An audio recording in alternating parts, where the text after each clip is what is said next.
You are tuned into my weekly talk radio TV show called Take My Advice. I'm not using it. Get balanced and get happy with Dr. Marissa.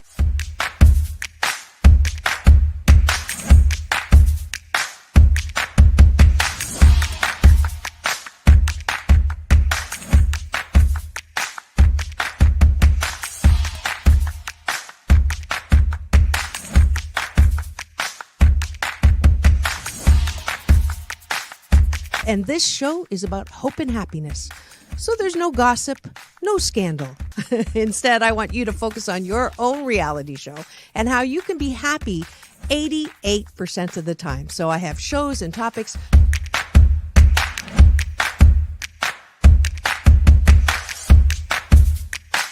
Sunday, Monday, happy days. Tuesday, Wednesday, happy days. Thursday, Friday, happy days. Monday, Tuesday, Happy days. Wednesday, Thursday, Happy days. Friday, whatever. Happy days. What a day.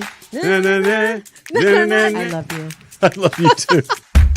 Best known as the mom from Happy Days, and she is a delightful 89-year young Marion Ross to my studio. Welcome, welcome, welcome. Dr. Marissa, this is such a treat for me. Oh. My goodness, you're a wonderment.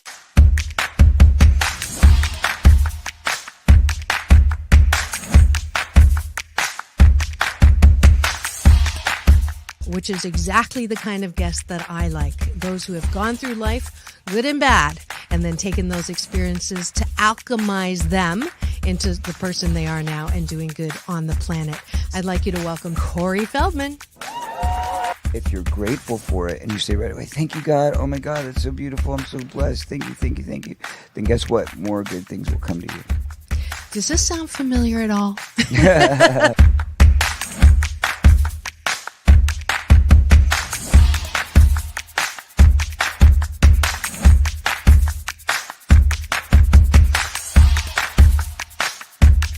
She's back again to mark my Cancer Awareness and Prevention Month show. Please welcome Fran Drescher. Hi, Fran. On and supporting cancer schmance. I really appreciate it. So what would you say are some of the biggest myths, Fran, that people have about cancer? Well, I would say that they think that there's a cure for it. Okay. Instead of a cause for it.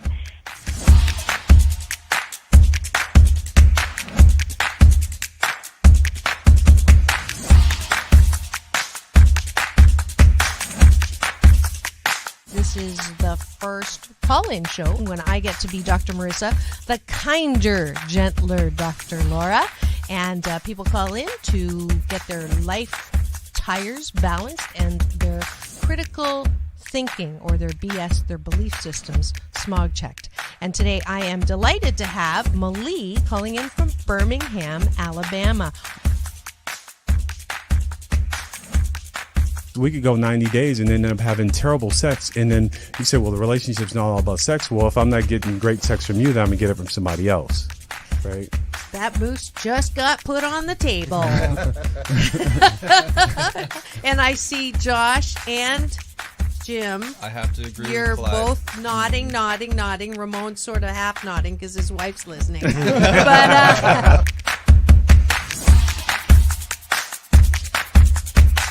I understood what was going to happen if Muhammad Ali's youngest daughter, made public that I was going to become a boxer. So I wanted to make sure this was the path that I wanted to go down. you are absolutely fabulous, beautiful inside and out. And I'm giving you Dr. Marissa's Beneficial Presence on the Planet Award today. Thank you.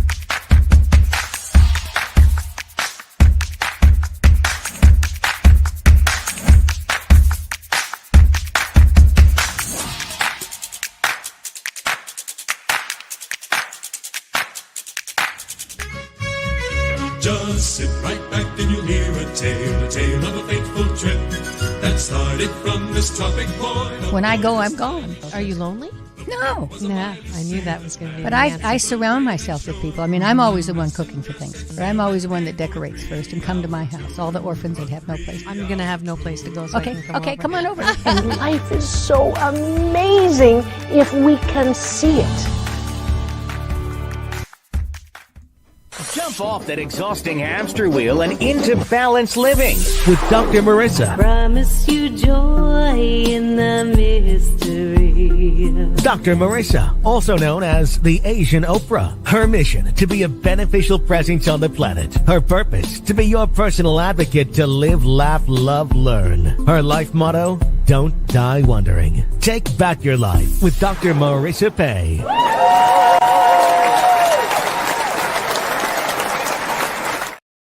And welcome, you're tuned into Take My Advice. I'm not using it. Get Balanced with Dr. Marissa, the morning show here on NBC News, CNBC News, and NBC Sports radio station KCAA, the station that leaves no listener behind, home to the Asian Oprah, AM 1050, FM 106.5, and streaming everywhere.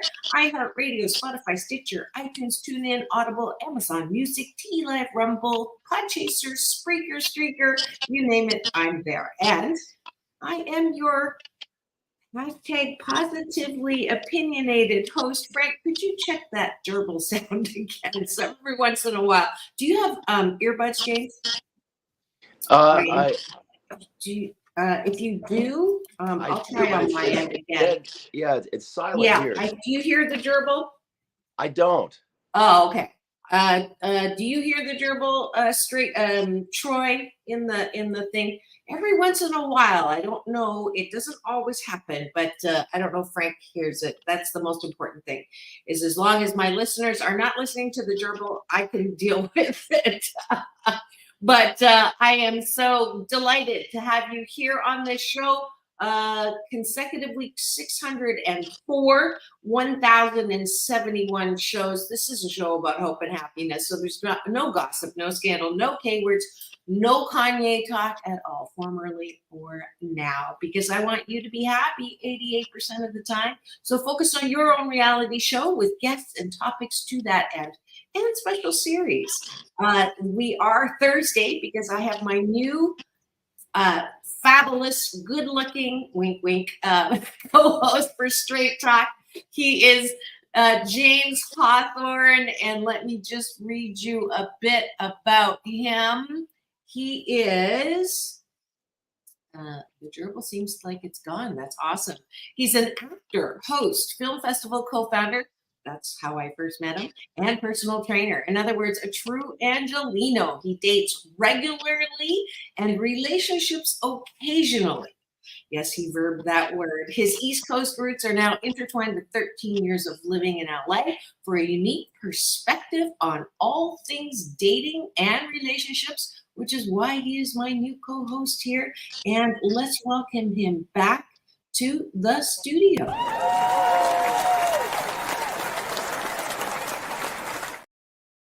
He survived his first week.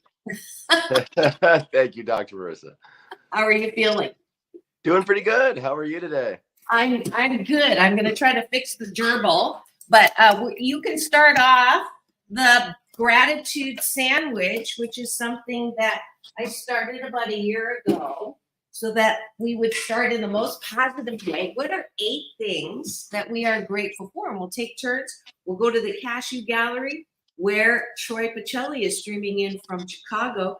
He's basically part of the crew now because he's a wonderful, consistent supporter that comes in pretty much every day. I didn't see you early this morning, and I was like, oh no, is he going to break his consecutive being here in the Cashew Gallery? Now, let's see if that doesn't fix the all right. Here we go. I am grateful. No, chipmunk's still there. Okay. I am grateful for my ability to be positive 88% of the time. That's more like an appreciation. What are you grateful for, James? I'm grateful for my dog. I know that sounds silly, but I had just a wonderful, wonderful time with him at the park yesterday, and then it started to pour rain while being sunny out. And it was so funny. A minute before that, the rain came, all the dogs got the zoomies collectively. And all the owners were standing around going, what is going on with our dogs? And then the sky opened up. And so I'm grateful for my dog and his reminder to stay in touch with our intuitive sense, because that's what I chalk it up to, him knowing that rain was coming. There you go. I love dogs. Troy, he is grateful the weekend is nearly upon us. I am grateful that I get to look at the ocean of abundance every single morning. Let's see if I can share that with you. This is outside my window. Beautiful. And thank you. You can see the Wyland building out there. I don't know why is this my camera. Okay, you're about to see my dress. There we go. Is that a little better? I'm grateful that I live right across from do you see the Queen Mary? Ooh. And yeah, I don't know if you can, maybe that thing is in the way. There it is. Do you see it? I see it. I see those 3 funnels. Yeah, that is much better. There, the Wyland building is better now. I'm grateful for movable cameras. Hit me with another gratitude. Let's see. Oh, I do think you. Oh, we're getting feedback. Okay, so let me lower my volume. Yeah, I really hadn't quickly. raised the volume, so maybe that's my fault. But is that Despite any the better? technical difficulties, I'm grateful for technology to be able to do this show sitting right here in my living room as you look at the Queen Mary. I think that's pretty cool. Absolutely. I'm grateful that I have Troy, who is a good earpiece for the show, so we can make sure that it sounds okay. Let's move to the bottom of the button, which is, what do you like about yourself? And the reason why I do this is we're practicing for you. Before you go to bed, the tendency is, I'm guilty of this too, to do MS, which is meaningless scrolling, usually negative news, usually somebody pissed at somebody, the temptation to unfriend people, or, collecting facts about people who really don't matter in your life. I mean, I'm really guilty of that, especially if I watch a really good movie and then I want to know about the actors and et cetera, et cetera. So that is fine, except if it gets you riled up, you're going to have a hard time sleeping. So instead of doing that, I want you to plug this in another room and then end the day with 8 things that you like about yourself. That way, it's a counter replacement for beating up on yourself or thinking about all the things you didn't do or who done you wrong. So we're practicing now. What do you like about yourself? That's my BS belief system that self-care is the foundation of good mental health. We can take responsibility for that, and there's no side effects, except maybe a good night's sleep. So I appreciate my ability to practice what I teach most of the time. I love that. We can't be perfect, right? So I like that I'm easily amused, because I think that one of the best ways to get through life is laughter, and it doesn't take much to make me laugh. So Awesome. I enjoy that. I find amusement in a lot of things that others might ignore. Beautiful. Troy appreciates his forgiving nature. PJ was just building me up on that yesterday. Oh, that's nice. And we'll see if PJ shows up. He's streaming in from Portugal, and he's the reason why Troy and I met. Speaking of Troy, I will be on Troy's show on Friday night. Here's a little commercial. His YouTube TV channel is Last Call with Troy Pacelli. So if you want a little more of me beyond the 5 days in the morning, glutton for positive punishment, join us tomorrow night at 7 p.m. my time, Pacific time, and then you can adjust that the other ways. I appreciate that I am adventurous. My middle name is No Fear, and sometimes I step in it, but most of the time I step into a whole lot of fun.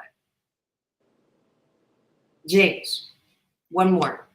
I love that. Leap and the net will appear. But in order to do that, you got to have the courage to leap. So I would say that. I would say a sense of courage. I'm always willing to try new things and take big risks. And, they don't always work out. But the cliche is that the journey is the thing. But things become cliches because they're true. And so I'm grateful for a lot of the journeys that have come my way by the virtue of courage to take some big chances and risk falling on my face. But that leap usually, that net usually appears. So I'm grateful for that. The Flicks for Change Film Festival that I'm at, James, and I just want to give you some kudos. He doesn't do just a film festival, but it is film festival with a purpose. And he highlighted many indie short films that looked at, see if I can remember some of them that I was specifically very impressed with.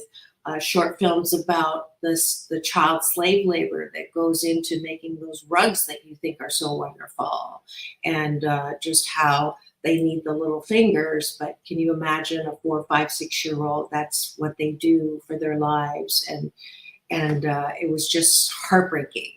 But kudos to you, and that's one of the reasons why he's my co-host. Is he not only does I was shocked, actually, because I didn't know that he was an actor. I thought he was a film producer, film festival, all of that, which he is. But just some kudos to you, James, for that effort. And I know that it made a difference for the time that it was on. And you never know, what's going to come out of that. That's certainly true. That was always a goal, to try to build a community using the thing that I love, art and storytelling, to try to make the world a little bit of a better place. And, starting as an actor, sometimes you get scripts where you're like, do I really even care if this story gets made? But then there's other people that are putting their heart and soul into films that really can change the world by educating people, compelling them to action. And I said, well, God, what if we get these incredible storytellers together with the nonprofit organizations that are tackling the issues and an audience that is going to be moved because of the quality of these films? Get them all in one place and see if we can find that secret sauce. And it was a really fun chapter, in my life, something that I'll always, look back on fondly. Great. And that was a compliment that you're supposed to say thank you to. Thank you, Dr. Marissa. I really appreciate that. I do. Yeah, I mean, him. He's just like me. Compliments do not necessarily, land. And I get that. You're like me, a recovering overachiever. So let's see. I think that's it for Breakfast with Dr. Marissa and James Hawthorn. This is the Take My Advice, I'm Not Using a Gift Balance with Dr. Marissa, the morning show here on KCAA, the station that leaves no listener behind. And it is Thursday. We are running right into the weekend with Straight Talk. This particular series I love because I'm allowed to be a little bit naughty. So that was the qualification. I had to have a cute co-host. So there you go. It's funny because I've had several people now reach out and say, did you find a co-host? Because I would be interested. And it's like, too late. Got, you're a day late, dollar short. But anyways, I am building a backup because I know that when you do have a big audition, I'm not going to make you do the show. So, but it is a lot of fun. And I'm glad that we're here. And I'm going to let you introduce the topic after we appreciate y'all joining us for breakfast.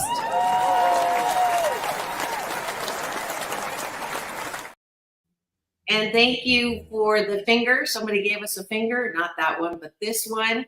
If you are driving right now, please do not join us in the chat. But if you're not driving and you're at any kind of smart device, please go to YouTube channel, my YouTube TV channel, free subscribe, because that way you can watch and listen. And of course, today is a good series to watch. What is the topic for today, James? Yes, the question is hanging out, dating, or in a relationship. Does the way that we describe our current status with a significant other, does the verbiage we use affect us, the other person, and those around us? And what are some of the pitfalls that we can avoid and watch out for as we navigate that journey and the terms that we use around it? All right. So I don't know if you noticed the music I used for the promo this morning. Oops, I did it again. And that is because when we were sussing out this topic, James has actual experience on getting in trouble. So the terminology ended up in termination for him in that particular relationship, as I love to play with words. But it is, let's I'm going to put the moose on the table. You meet someone, your eyes meet across the room. You feel some kind of an attraction. If this is happening in the bar, it's with or without some enhancers, Coyote Ugly enhancers, or beer, what is it? Beer goggles. So let's just say, you're pretty accurate. You have a great time. However that goes, you end up contacting each other, texting, calling. You go on another date. With or without alcohol, you have a good time. And let's say you're doing this, you start to spend more time together, like 2 times a week, maybe. And then you start hanging out, which I'm told by my daughters is the official way to describe hooking up, but hooking up with some level of glue. So hooking up is like maybe a one-night stand, or some, not even friends, but benefits. Let's just say benefits. And then hanging out is like the next. It's actually beyond hooking up because you're hanging out. There's some level of consistency. See if I've got these terms right. And then after hanging out is you go, I don't know if exclusive, that was in my day, that was committed, exclusive. Nowadays, my daughter actually said, I asked him to be my boyfriend. And I'm like, okay, that means that, I guess that's how you're still calling that boyfriend, girlfriend. And then exclusive is somewhere in there. And then after that is committed relationship.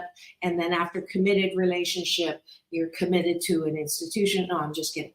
And then after committed relationship, you go to marriage or living together or moving in, and then marriage or either or both. So is that about the timeline of terminology? Did I get that about right? I think that's true. And the big word there is this idea of exclusivity and when that applies. And I think that can be very touchy for couples, even before they're couples, because navigating that process and managing, there's 2 big E's here: expectations and exclusivity. And I think navigating those as you move from that initial hookup to hanging out, whatever that means, right? And we can dive into that, to dating, to then in a relationship. How you navigate expectations and exclusivity, I think, are the big pitfalls that we fall into. And I've certainly fallen victim to that, whether it's beyond the person saying the words of, oh, we're this, and putting the label on it, or whether you're the person that is receiving the news that, oh, okay, so we're just hanging out.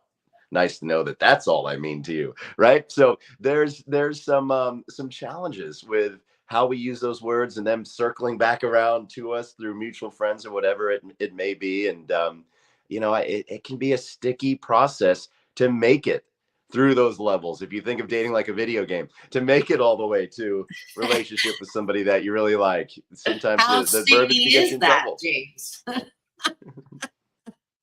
Did you hear that? I said, how sticky is that? Sorry, couldn't resist. Oh, quite sticky. Tattoo Gallery is active. James has got the hang of the prompt. You guys are becoming a real team. Oh, that's sweet. Thank you. Let's see. That's right. Let your radio listeners know that if they're able to tune to the show on YouTube so they can see your beautiful face and James's awesome smile. Troy Pacelli is definitely such a great complimenter you are. And I'll take it. So, all right. So that's the topic. Feel free to share. Around 3/4 of the show, we'll talk about maybe some solution. I don't know if there's necessarily any solution to this topic. I do know that I'm going to put the moose on the table around how this topic area can really lead to some pain points that may or may not be blocking your ability to have a successful relationship or a loving relationship that you're not going to sabotage because of your past. So that's what's triggered in me, because I just remembered one of my early hanging out episodes when I was in college, and I was a very late bloomer. I think I was a virgin until college. I live out loud here on the show. For those of you who don't even know what virginity is these days, I was teasing a Gen X, Y, or Z, I can't remember, about the word premarital sex. And they looked at me like, I don't think I've ever heard that term before. Because it does seem, the stereotype is that these days is like a sexual revolution times 2. We had one in the 60s, and now we're having several more with this new generation. And I'm faced with that with my daughters, but I give them don't ask, don't tell. I just don't want to know.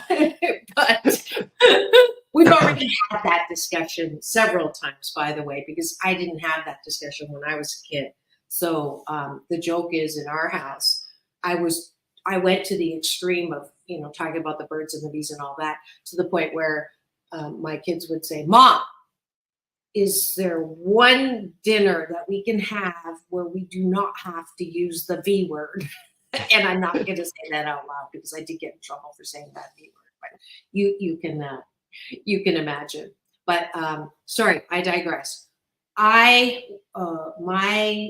first time in college was with someone who said, I thought we were going to get married because I grew up really religious. And if I did it, that meant we were going to get married. So that was where my head was. And then I found out he was waiting for a girl to ask her out in the math class when I was outside with his best friend. And so I asked him, I said, I thought we were, in a relationship. And he said, haven't you ever heard of casual sex? Haven't you ever heard of casual sex? And I said, no. And he said, welcome to college. So that was my first time. So you can imagine how much detritus that attracted into my BS belief systems about exclusivity, about sex, about relationships. So I'll be the first to admit that I did not have a good start. There's, in some ways, I think I'm still dealing with the after effects of that, so that my, sex and romance and relationships are not a smooth, oiled machine, except maybe in the one that buzzes. But I'm still working on that. And maybe that is why relationships are a loaded topic for me, and maybe why it's just easier to not have one. Unlike your automobile, there is no user's manual. There's no instructions on how to navigate this thing that we call love. And nowadays it's so interesting, especially living in Los Angeles. You hear about open relationships and thruples. So talk about throwing expectations out the window. What was that? Open relationships and thruples. What is that? That's where 3 people are like dating together. And I don't even know how. I mean, dealing with one significant other is a lot. I don't know how 3 people navigate the needs of each other. Yeah. So it's basically like, for example, taking a threesome, if you will, under the sheets and putting it into a 24/7 arrangement. And I've met folks that are involved in thruples. Like, I've been at parties and I'm like, oh, so you 2 are dating. They're like, no. We 3 are dating. And I'm like, say what? And that's the thing now too. Good Lord. A throuple is a relationship between 3 people who have all unanimously agreed to be in a romantic, loving relationship together with the consent of all people involved. You may also hear a throuple referred to as three-way relationship triad or closed triad. Okay, I am definitely being thrown for a loop here. Healthline has this, okay. Is it the same thing as an open relationship occurs between two people who have mutually agreed to have open sex, but not romance or love with the other people? If two folks in an open or closed relationship have sex together with a third person, this is a threesome, not a throuple. I'm going to bang my head in a second. Sometimes a threesome can lead to a throuple, I guess, if the sexual encounter is really good. I don't know. But boy, talk about a lot of emotional work and baggage to carry around, having to get along with two people in that intimate way. That's I agree with you. It's tricky enough with two. So I can't even imagine dealing with all of the emotions and all of the human dynamics that go along with three people. I don't know. Why is this happening, James? Is it because people are bored with just, the traditional? Is it an extreme reaction to being told that this is the only way to have relationships? Is it because of during the pandemic, like we got things cross-wired, or is this a new way of expressing creativity? Tell me, please. It's a great question, and all I have are theories on it, but I think a lot of it has to do with the advent of technology. I think it's less about a singular event such as the pandemic and more about the progress of society driven by, and progress is debatable, of society driven by technology. So kids can go online, right, and so easily find pornography and see all these crazy things, and it can become, rather than this wild thing, it becomes, there's a sense of normalcy around it that develops. And then I think when you asked, are people becoming bored? I think it's something about when you overstimulate yourself with this easy access to these crazy things that you can find on a Google search. I think people start to think, well, that could be me, or why aren't I being more adventurous? And I think people are exploring the limits of what relationships can be because of that. I think because the access to these non-traditional things when it comes to relationships is so easy, I think that it compels people to find that greater high, that greater buzz, if you will, and in that way, I think what once was enough is now boring, if that makes sense. Yeah. Traditional values are like, why would I just do that when I could do this, do the other, have that? You talked about waiting to college to lose your virginity, and I think now that wasn't a choice. That was not a choice necessarily, in that I grew up extremely self-conscious and not attractive. So I actually just started writing another book for teenagers, and it's called You're Not Meant to Be in the Dark, because I think that this is an epidemic right now where COVID didn't help with the isolation, but that the voices in the head that tell you that you're not enough, you're not attractive enough, they're smarter than you, is amplified now, younger and younger, and with all the drugs that are out there, and with all the, like you say, the access to things that are not good for you, the cutting, all of the things that are, highlighting a situation where we are, our mental health is at risk, younger and younger.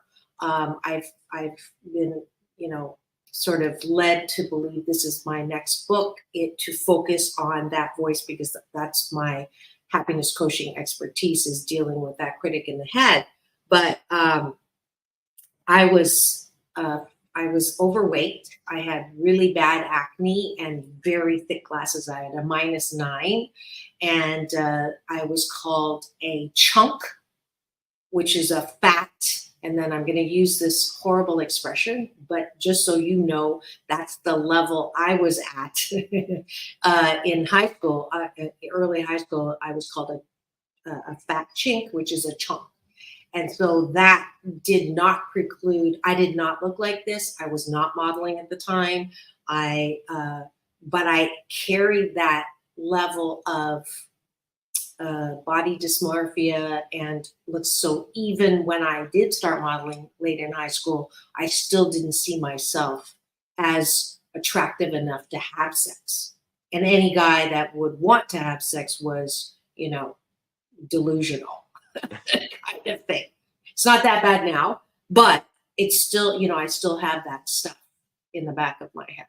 So just so you know, I didn't choose that necessarily, but go ahead. Right. Yeah, I think, I think that's why you start your show the way that you do. Everybody has to focus on those things that it's so easy for the things that you don't like to jump out, but it's so important to carve out the time to find the things that you do love, because I think a lot of times we can project the things that we don't like about ourselves onto our partners and bring that stress into the relationship unfairly sometimes. And I think there is some truth to that. That notion that you have to love yourself before you can be fully available and open to love somebody else, because there's such a tremendous amount of vulnerability in it. And to bring it back to the topic, I think that vulnerability is why that verbiage around hanging out, dating, and having that discussion with the person. If you really like somebody, I think there's a tremendous amount of fear around this idea of rejection, of saying, well, we're having a good time. We have this thing about hanging out and I like it, but I want the next thing. I want dating. And we're afraid of maybe putting that pressure on the person. But if it's what you emotionally want and need, I think having that conversation is important. So that's the other E, right? Expectations. And I think respecting yourself enough to have the courage to share those with an individual is really important. And if it stops at just hanging out, the worst thing someone can say to you is no. And then you have the power to decide, well, okay, I want a relationship with them. They don't. Do I want to keep hanging out with them, or do I want to move on and free myself so that I have the space and the availability to find someone where it's more compatible and a better fit? But I think a lot of times people don't have that conversation because they're afraid of rejection. And there's a stigma around putting pressure on the person to take that next step, especially in this day and age for some reason. And I still try to wrap my head around why that is. I definitely have come to the conclusion, and we're in the second half, so we can talk about solution, that for me, it's more important that you are with someone who has a similar outlook as you do than it is to say that there is one way to do a relationship, or there's one way to define what is a relationship or not. And I think people get hung up because they want to, they have this BS belief system that there's one person, right? And if there's only one soulmate or twin flame or whatever you want to call it, then it gets really tricky, because if you think that that's your person and they don't think you're their person, all of a sudden you take it personally. Like, what have I done? Why am I not good enough for them? Why aren't they, and all I want is for them to see me the way that I see them. And it's like barking up the wrong tree, literally, or peeing on the wrong tree, literally, as I'm getting a dog vision, where it's like, no, he's just not that into you, ergo that really good book, and not take it personally, that there's so many people that you could have a very successful, healthy, wonderful, affirming relationship with in the world. You can't tell me that there's one person in, what is it now, 7.3, how many billion people do we have now? I don't even remember anymore, but there's only one person? Like, come on, give me a break. So if I bring it back to the topic and what we were talking about, why are we going into throuple and all of this? I do think that when you said traditional values of, one person till death do us part, I think that has done a disservice and also fuels this rebellion against that. So I would say that there is not just one person, and by saying till death do us part will ignite someone's rebellion to say, F you, no, I'm going to go and, try to shock and awe you now with something that is completely against what you want me to do. Speaking to that, we were talking about when people have sex in a relationship. You were talking about, well, if I'm having sex with that person, that means that we're probably going to get married. You mentioned that thought process that you had in college. And I think now more than ever, there's a life is short, eat dessert first kind of mentality. And I don't know whether it's right or wrong, but there certainly seems to be this, you can make the case for it by saying, well, sexual compatibility is important in a romantic relationship. So why not do that right off the bat and make sure that that's there? And if that's there, then we work on the other stuff. But sometimes, as we talked about, if relationships are loaded, so is that component of it known as sex. Sex can be very loaded, especially for people with their past trauma and things like that. So, the other E beyond expectations is exclusivity. And how do you bring that discussion into that migration from hanging out to dating to relationships? Because talk about putting pressure on another person in a time when people, I think feel, like you said, they give the FU, if you will, to traditional values. How do you express a need that you want to know that you're the only one and that they're having sex with, and vice versa? How does that conversation go? How do you approach it? And why do we get so hung up about it? Mm-hmm. Well, I think you said the R word earlier. People's fear of rejection is so strong. I do happiness coaching with men and relationship coaching with men who will tell me that they were destroyed. Their hearts were broken from their first relationship, and they are afraid in every subsequent relationship. And I asked them, how long ago was this? 40 years ago. Really? 40? You've allowed something that happened to you when you were 18 affect you for 40 years so that you are afraid to get into a relationship with a woman that is loving to you, but because you're afraid they're going to break your heart again? My first always is no one can break your heart. No one has the power to break your heart. You have the ability to feel like your heart is broken, but no one breaks your heart. We own our heart, right? It is not something that you can fully give for someone to irreparably, say that word 3 times, do damage to for good. And that, I think that is part of the fear of wanting to say that. But your E word, expectations, and your other is it an E word or whatever that exclusivity. Exclusivity, yes, is so important to separate out the personal aspect of that. If you're feeling that you want this person to not sleep around, for whatever reason, exclusivity on an emotional basis or on a physical basis for fear of, disease, which is a reality, and putting that out there. If they feel pressured, like you say, if that person feels like, I'm not ready for that, it's okay. They're not ready for that. You want to do this, right?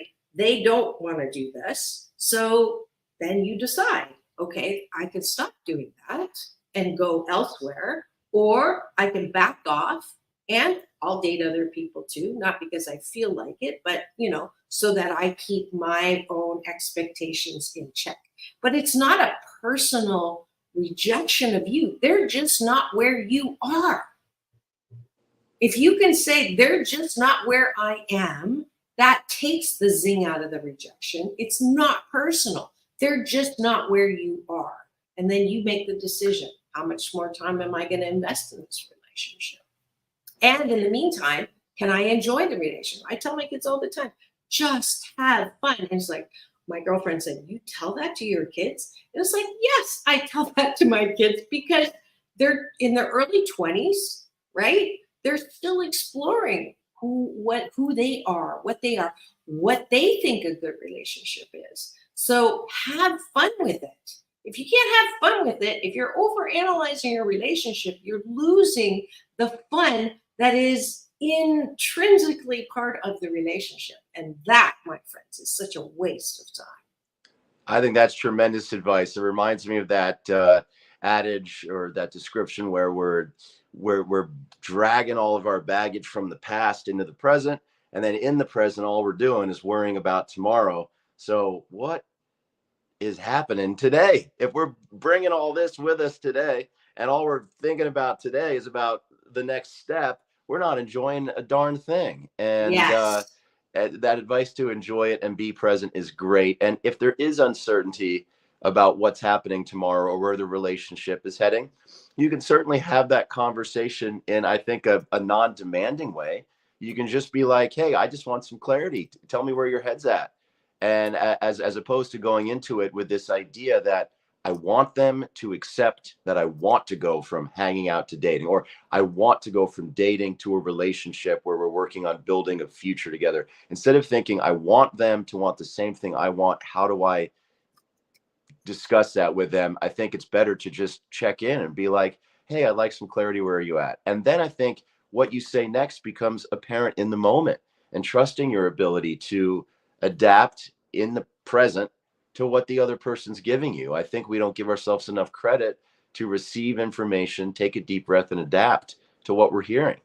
Yeah, absolutely. You'll love this. Living in the worried prattle of our heads is like sitting in front of the Grand Canyon with a paper bag over our heads. I love that saying. I'm sorry if I'm not giving you credit. I haven't used it in a while.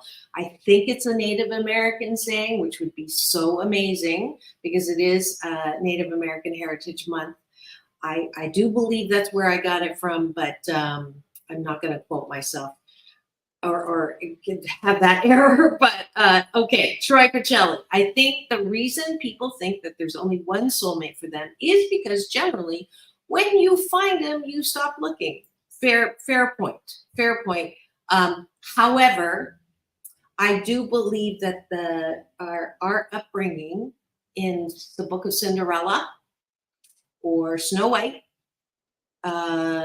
or society that says we are, we just, there's one Prince Charming, there's one mate, there's one person, and you live happily ever after, does lead us to that only one. And I think that the only one BS belief system is more harmful than good when it comes to relationships. Now people will say, oh, Dr. Marissa, you're promoting divorce. No, I am not promoting divorce. I am happily divorced. But I do believe that there has to be a balance from the old BS belief system that till death do us part, no matter what, you stay for the kids. I don't believe that BS has ever been healthy. And yes, I do believe there are a lot of people who aren't working on their relationships at all and move too quickly out of the relationship. So balance that out. But it might be just a normal, that pendulum. To get it to go in the balance, you got to overswing. So that's why, there are unfair sexual harassment cases. There are unfair Me Too or not true. But for the most part, they are. But it is that necessary swing to the other end so that we can come and rest in the balance. I think on either end of the extremes, you can set yourself up for heartache. If you're too tied to that traditional value, that is a recipe for guaranteeing yourself great pain when you lose someone that you love later on. And then also, if you overly complicate your situation, maybe there are people that are happily thrupled, but I would never want to get into something like that personally. But if you're looking, you have to ask yourself, am I just chasing the next high with the way that I'm engaging in the hanging out, dating, relationship world? That can set you up for a heartache too, because there's only so much stimulus our nervous system can take. So I think on either end of that, I think it's important to check in with yourself, with your BS systems, your belief systems, and also to check in with, if you want something, why do you want it? Do you want it because you've absorbed so much junk food, sugar on the internet, so to speak, watching crazy stuff that you're like, well, I mean, a throuple doesn't seem that crazy? Or is it because you genuinely have that much love to give? I mean, if that's how you feel, and it could work. It's just not something that I personally want to jump into. I hate to tell you this, there's an app now for thruples. Really? To find a throuple. Did you just find this during our show right now? Oh no! I'm not highlighting it. Don't worry, I'm not highlighting it. But I just, it's your fault. You brought it up. I did bring it up. You just showed the 4-year-old where the candy store is. Oh my Lord! You want your sugar rush? Go. Yeah, it is. I don't know. Anyways, I'm not judging. Whatever floats your boat. But do you need a boat that big? Or be careful where you put your boat, because Anyways, if you've just tuned in, you're wondering what the fork is going on in studio today. We're having a very interesting conversation that I did not plan to have about throupling or other ways in which we are taking relationships to a whole nother level. And some of it to me is below ground or below sea level. But hey, whatever floats your boat. We're talking about the size of the boats. No, we're not. We could do that another week. But we are talking about terminology and relationships. That's where we started. And this is Take My Advice. I'm not using it. Get Balanced with Dr. Marissa, the morning show here on NBC News Radio, KCAA, AM 1050, FM 106.5, streaming everywhere, iHeartRadio, Spotify, Stitcher, and my YouTube TV channel, where you can not only listen, but watch as well and interact in the chat. So if you are not driving, please do that. Let's see. I think we have oh no, that's mine. We covered that already. I just didn't want to ignore my chat here and what Troy was saying. So I think we literally beat that one, that topic with a wet noodle and more. I do want to. Oh shoot! I lost that thought. I was going to give another example, but I lost it. Go ahead, James. I have a final thought, actually. Yeah. About the topic. We're not final thought. We still have 7 minutes, so we're good. Well, yeah. I have another thought. Yes. A recurring theme throughout today, we've been discussing this idea of not necessarily blaming yourself or taking it personal when things don't work out. And I think we can save ourselves a lot of suffering when we chalk it up to incompatibility.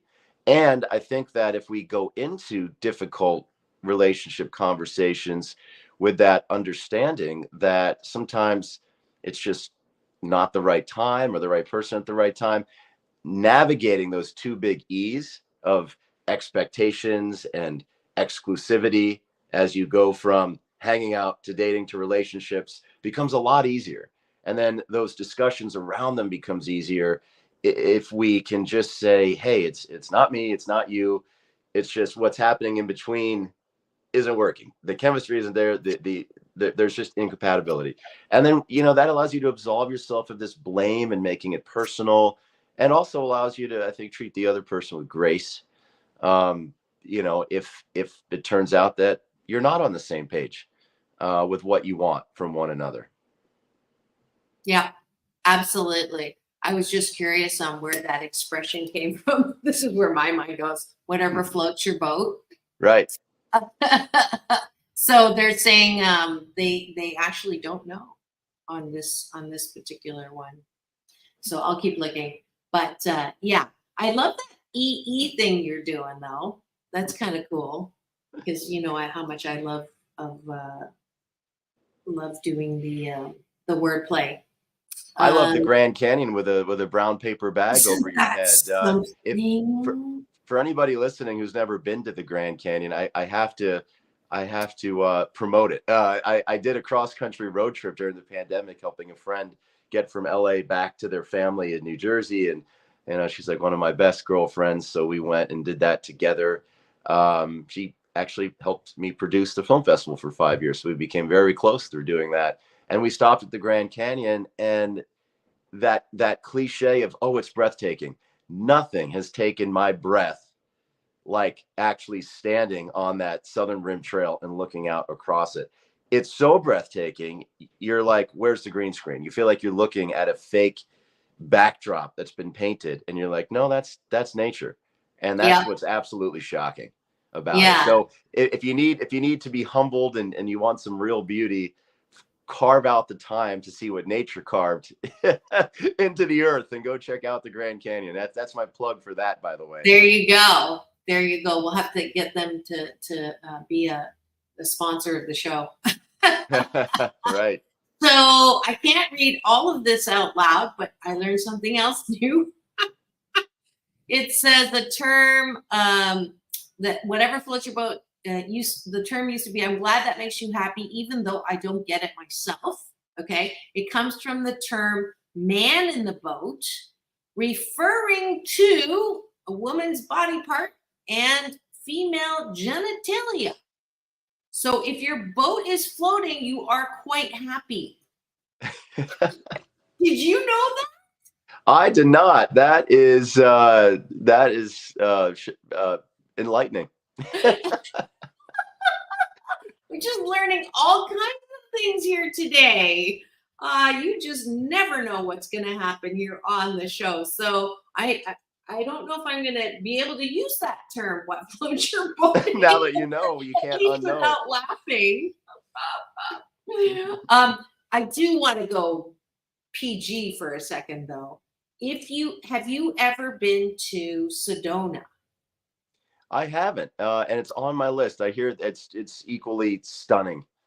So I would actually say that my experience with the Grand Canyon, which was amazing, and I actually led a Tai Chi class in front of the Grand Canyon, which was amazing, but it was actually superseded or even topped by Sedona and the Red Rocks.